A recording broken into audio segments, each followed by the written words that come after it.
wise. Yay. I'm just going to go ahead and let you run with it. Okay. All right. Well, I'm really happy to be the inaugural speaker here tonight. Thank you for this opportunity. I'm very much looking for feedback as to what I'm talking about, because you're all in the trenches, at least the people that I've talked to here this evening, and I'm looking forward to getting your feedback on my talk. I'm going to time it so I don't go over. Okay, so know thy human, we all know that is true. I'm going to be talking about metaphor elicitation, which is a pictorial, qualitative technique that is a projective technique when you're in the field, but then when you are done, the analysis and the synthesis of the data is performed a certain way. So even if you don't do the analysis and the synthesis, the idea of the projective technique is very helpful. I'm going to start with in the context of something that looks familiar to you, which is the hierarchy of user needs. And I think we're doing a really good job in the bottom part of this hierarchy. We're doing good with our objective research and the tasks we're trying to get people to do. We're really good on does it function, is it reliable, is it usable? But as we get up on the hierarchy of needs, I don't know if we're doing as good a job, because this is more the experience. What's pleasurable? What's memorable, meaningful, or enjoyable? I don't think everybody wants their site to look like, what is that one, chimp, monkey, or monkey chimp? What is it? MailChimp. I mean, that is not the goal for every company. Yet that's what everybody's talking about. Oh, they've got a memorable, pleasurable experience. People leave smiling. All right, so I want to turn this thing on upside down. And the reason I do that is because in my next slide, I'm going to talk about going after that lower portion, the experience, the subjective, the qualitative. And let's see how we can do this. This is a metaphor, only appropriate for a talk entitled Metaphor Elicitation. This is an iceberg. So if you think of it as the top of the iceberg are the behavioral tasks, that we were talking about, the functionality, the usability. That's at the top of the iceberg. And that's what you can see and what you can hear when you're doing user research. But what about what's on the bottom of the iceberg? What about those things that are going to define whether your product is meaningful? Is it going to be pleasurable? Are the people going to be able to identify with what's going on there? And that's below the surface. And the reason I turned the hierarchy upside down is because it's my feeling that these things are the things you got to dig for, the things you're going to really have to work hard to find out about. Because, as I will explain later, people are not all that aware of what's motivating them, what's driving their behavior. So let's start off with an example. Berkeley Music. Has anybody heard of Berkeley Music? It's one of the premier, well, you're a musician, you should have heard of it. It's a premier independent contemporary music school in Boston, and they have an online offering. So they came to us and they asked, we want to really understand our students and our prospects. We want to be able to know what do they need out of our online music site. So they really wanted a strategy. So we had to uncover, of course they want it to function. Of course they want it to work. That's easy. So what we did, and this is where the pictures come in, is we showed them random pictures, all kinds of random pictures. And when you do this, what's really important is how you frame your question to your target audience. So remember, we've got the prospects, people that are coming to the site to see if they want to open their wallets and sign up and pay the high price. And we have the students. So I'm not going to go through every question that we had them do. We had them do 3 pictorial-based questions. But I will share with you one question for the students that we asked and one question for the prospects, because I'm going to show you the results and it helps frame those results. So the students, we said to them, think about music as a part of culture. Please select the one image that captures what makes music important. And for the prospects, we said, think about taking an online music course. I want to make sure I say it right, that's why I'm looking over here. Please select the one image that captures what you would be doing for yourself by taking an online music course. Okay? So they've got like 5,000 random pictures. They don't usually go through all 5,000. They usually, something latches, something catches their eye, and they associate with it. It resonates. Here's an example of what we heard from one of the performance students. I'm not going to read the whole thing, but the point is, to this student, music is fire. It starts with passion. It ignites, it sparks a hope. Okay, I mean, I don't know about you, but if I looked about a bunch of random pictures, I don't know if I'd pick fire for music. But if you're really into music, yeah, maybe you would. Claudia, would you pick fire? Well, it depends on the day. Okay. So let's see what we got. So you've talked to a number of people. Now you're on the back end, you're doing your analysis, okay? So you're looking for themes. And I'll get into the metaphors later, but I didn't want to over-task you with the learning. I wanted to show examples. But music transforms. Each of these pictures was selected by a person, and there was a quote that went along with it as to why they picked it. Now you have to be careful when you show them the pictures. You can't assume that they're seeing in the pictures what you're seeing. So the first thing you say to them is, oh, what's that picture about, or what's that image? So they tell you, well, why does that relate to why music's important to you in the culture, okay? So then they tell their story, which was like the fire story. Okay, here's one, was that it transforms. Music inspires people to live a richer life. That was another theme. And another theme was that it unites. It unites people through the beauty of the sound. So if we were to summarize these 3, we could say music is important because of what it does, not what it is. Okay?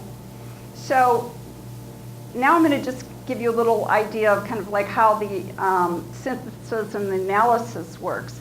Well, that was the first stage. You categorize what you hear. The second stage is you want to come up with the one metaphor, maybe 2, that's really driving this category, if you would, of online music in this case. And again, I bring up the fire image because it's a force. Music's a force. It's a force for uniting, it's a force for transformation, and it's a force, what was the last one? Oh, anyway. Inspiration. Okay, so here's what Berkeley Music came up with. I mean, this was kind of like the feeling. Now, those of you that do design, I've met some people here tonight that do design. If I were to give you those findings, that here's what we found out what music means to people, you know, would this be something you would come up with? Something like this? You can see the fire, right? You can see the energy, you can see the force, and the words, I have to take my glasses off. What are the words?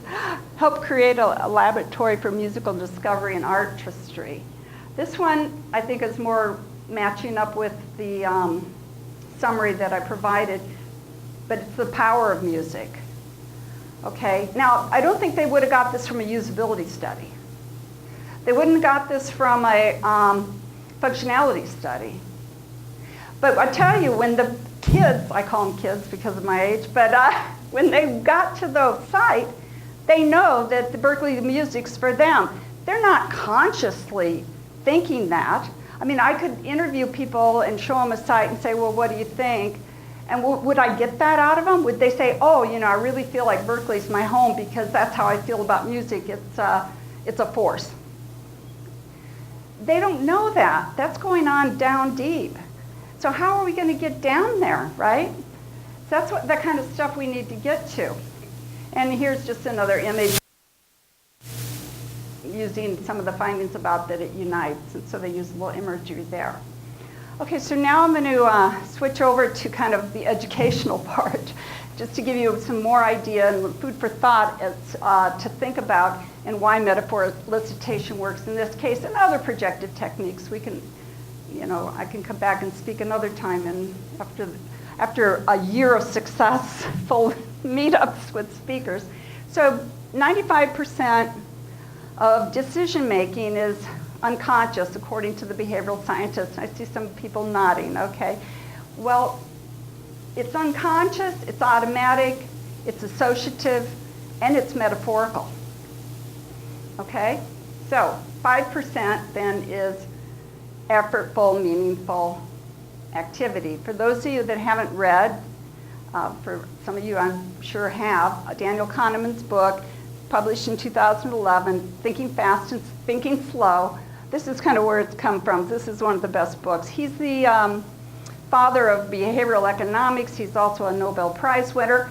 And by the way, if you have a question for him and you really sincerely ask it, he writes you back. Because I was working on one of the projects I'm going to show you. I was working on a project and I wanted to see what he thought because I wanted some input as to how to design my research. I wrote him an email and he wrote back faster than my neighbor down the street. I couldn't believe it. Anyway, that's an aside. So the point being is, people are available if you just ask. System 1, he talks about, is the unconscious. It's how we do things throughout the day, because if we had to think about everything, we'd never get anything done. And the 5% is the selectively employed conscious, rational decision making. Let's look at another example. Let's look at debt. We're called in to help with innovation with a financial service company, and the target was underbanked people. Now, our clients are all MBA types, finance types, yet they're wanting to deliver a product to the underbanked. Underbanked people have good jobs.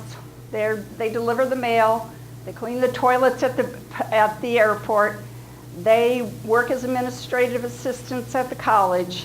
They have jobs, but they go out and get out these payday loans. They're over 700% interest. These people, a lot of them have multiple payday loans. So how are these MBAs going to really know what resonates with these people? They have no idea. So anyway, here's an example. It's a maze. So we asked the people, what is debt like for you? How is it living with debt?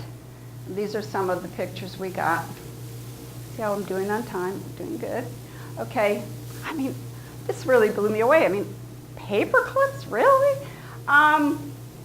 This woman said having debt is like clutter, like those hoarders you see on TV.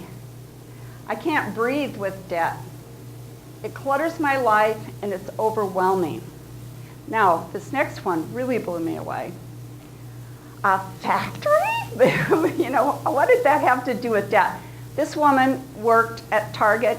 She worked all day at Target. She worked overtime at Target. And here's what she had to say. Debt is like this factory. It looks like it's doing a lot of work, but it's not getting anywhere. That's me. I'm working and working and not getting ahead. Now, my question to you, if you straight out ask somebody, how they feel about debt, are you going to get this kind of depth, this kind of insight? I mean, this is, I get so excited about it. I'll let you watch somebody in a video here that was interviewed on this same project. Oh, dear, we don't, whoops. I wonder if we could do audio. Should have an audio I should have mentioned this. Yes, apologies. Okay, I can come back to it if you think you could connect it. It's pretty, pretty, Your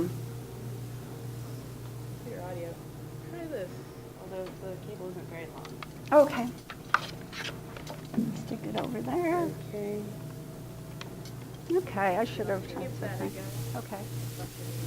Oh, wait. What? Give it Really trying to get out.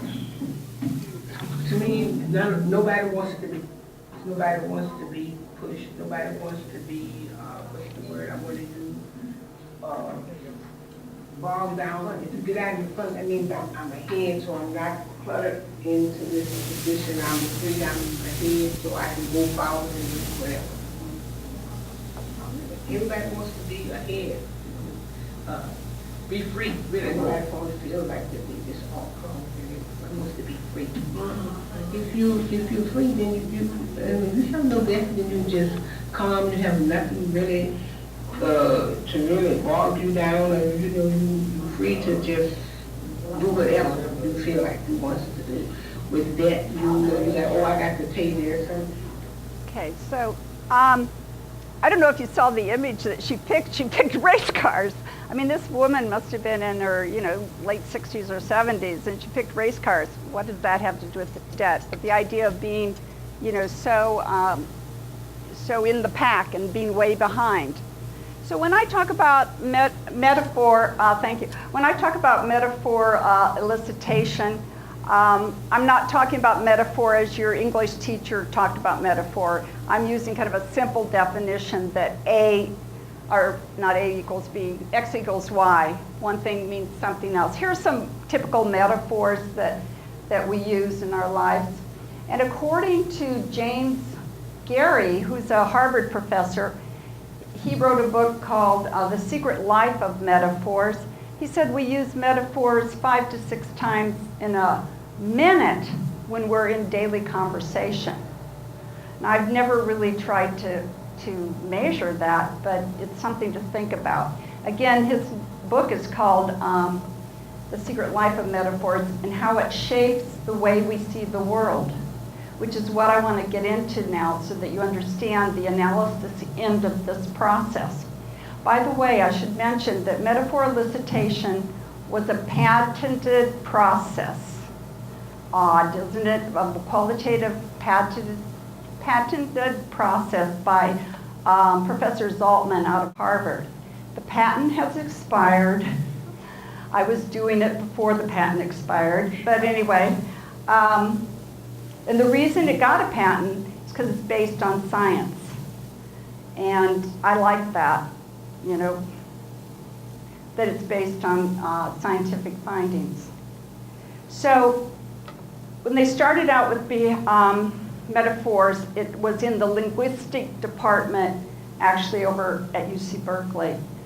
And they found that it didn't matter what culture, that in terms of languages, whether they were sophisticated cultures or unsophisticated cultures, didn't matter what the language, that there were certain metaphors that were in every culture. Okay, so why are metaphors important? And then anyway, so then I should get into this. Okay, so that's metaphors, and then it moved in recent years, it's moved into this area of embodied cognition. They found out more. They identified the metaphors were operating, and now they know that the reason why. And that is because of a counterintuitive process where the body influences the mind. So cognition is influenced and determined by our experiences in the physical world. So you can look up embodied cognition if you really want to get into it. Okay, so it basically, it lays down the circuits. Okay, I'm looking to see if you're nodding you're following along. Okay, here are some of the embodied cognitions.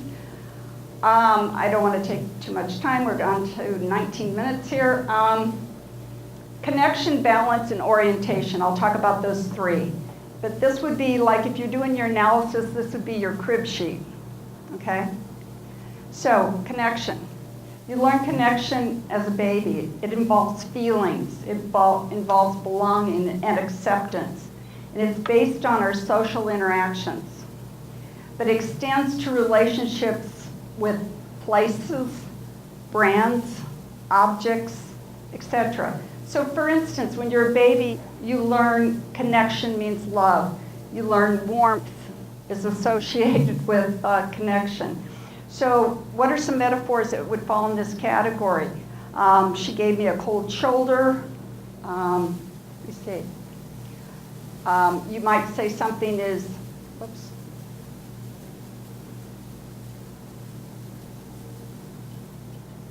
You could say she's a warm person.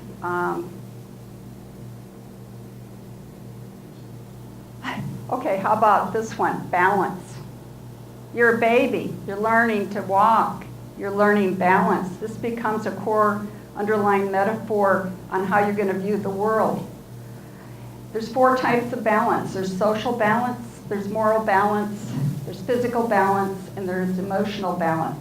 Maybe you said to your friend at work today, you know, I'm feeling a little off, right? Or I'm on an emotional roller coaster. Or you'll say something like, I want to live a balanced life. What do you guys, you get it? Okay. So, or you might say, I'm feeling grounded. Okay. How about the last one I'm going to talk about here is orientation. So up is more, down is less.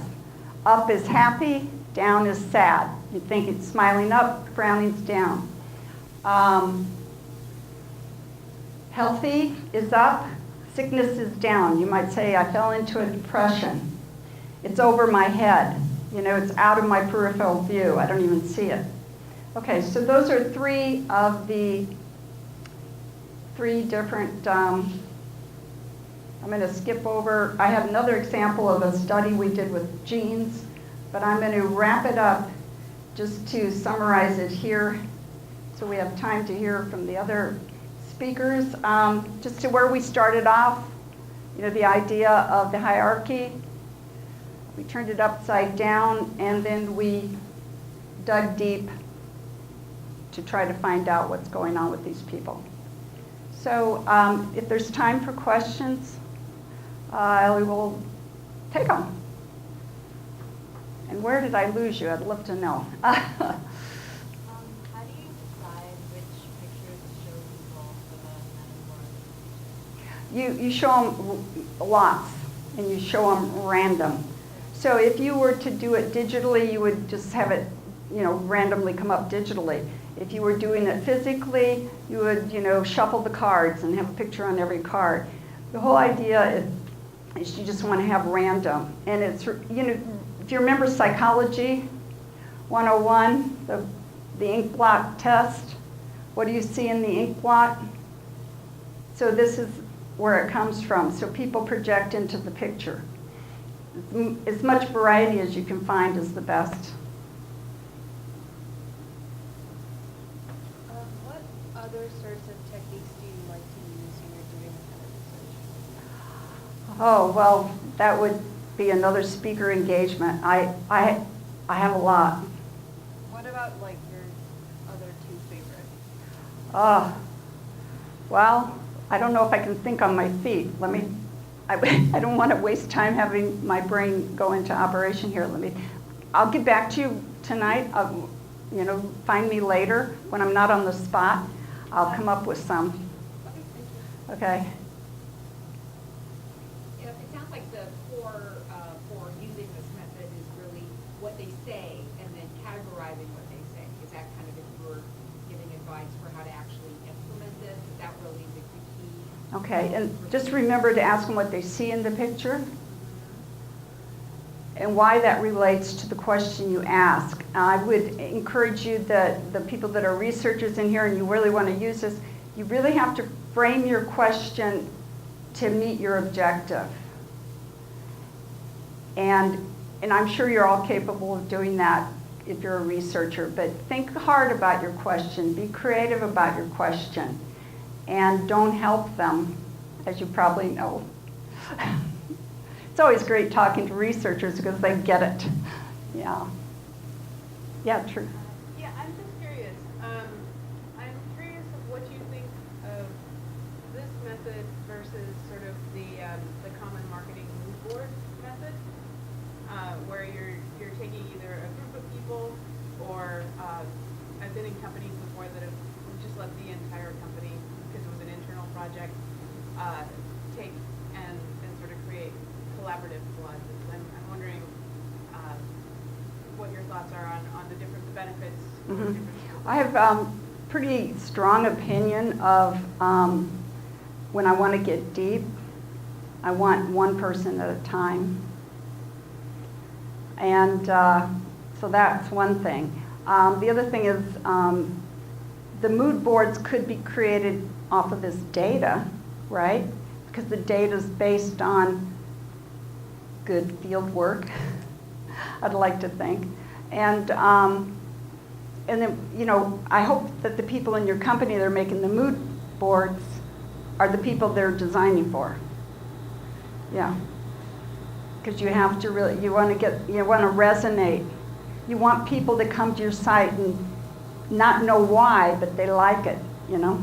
So that's, I'm very excited. I really am looking forward to hearing what you guys say, because I feel like you are really dealing with this every day, and whether you think that the online world is ready to start differentiating on emotional qualities. Certainly the brands in the marketplace are differentiating themselves on emotional qualities, because we all know at the end of the day, people don't make rational choices, they make emotional choices. And people don't want to think of themselves as not rational. So it's a difficult thing, because we are people too. Any other questions? Yes?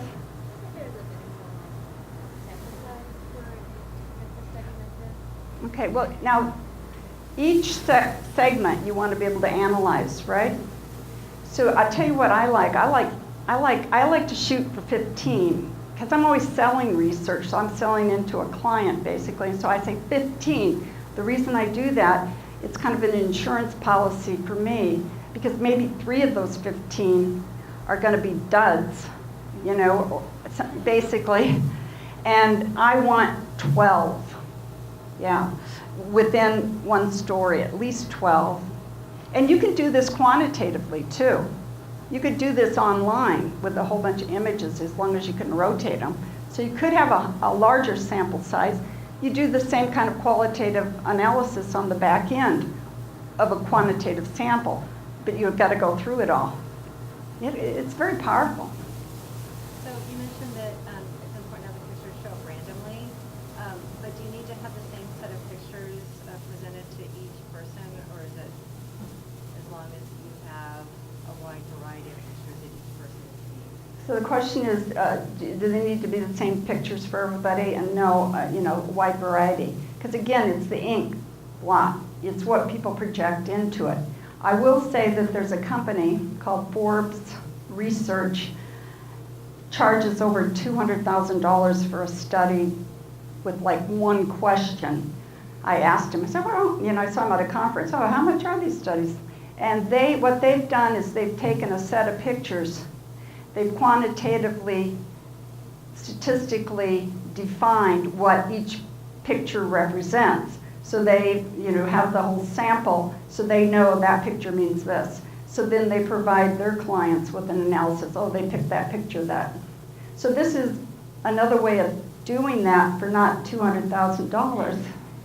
You know, you do it yourself, which is exciting.